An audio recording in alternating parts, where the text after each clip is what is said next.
There is no other way. Man cannot be saved by bread alone.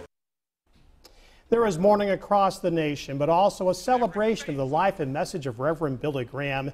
His body will be moved today from the Morris Funeral Home in Asheville to the training center at the Cove.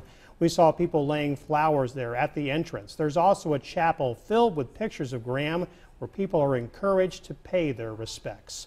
Graham passed away yesterday morning at his home in Montreat at age 99. Known as America's pastor, people across the nation will now get a chance to honor him.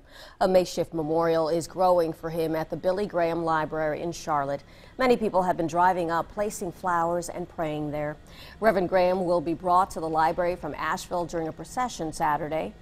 Monday and Tuesday, he will lie in repose in a closed casket for people to come and pay their respects. There will be a private ceremony under a tent at the library next Friday at noon.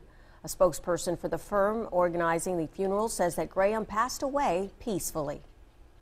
There was no notice, so it was described by the nurse and his doctor as a very peaceful passing. He was not in any pain.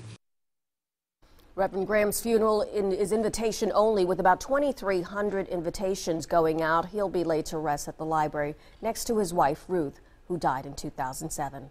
Again, Reverend Billy Graham will be moved from the Billy Graham Training Center in Asheville to his library in Charlotte Saturday. He'll lie in repose there Monday and Tuesday. A funeral will be held for him Friday, March 2nd at the library, and it's invitation only. President Trump and all the former living presidents are being invited to the funeral. He had a major influence extending all the way to 1600 Pennsylvania Avenue. Graham met with every president since World War II. He met with JFK days before his inauguration and stood feet from Mrs. Kennedy during his funeral. Richard Nixon and Graham were personal friends since 1950, but a staffer said that Nixon wanted to keep Graham away during the last year of his presidency and the Watergate scandal.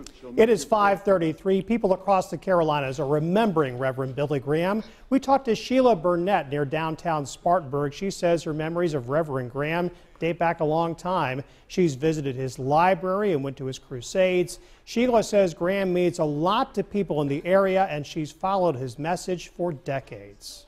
This world needs more people like that. Being a Christian, I know exactly what he's feeling and saying, because you can tell if someone is showing their faith. Burnett says visiting the Cove in Asheville or the Billy Graham Library in Charlotte gives you the chance to see his legacy up close. The political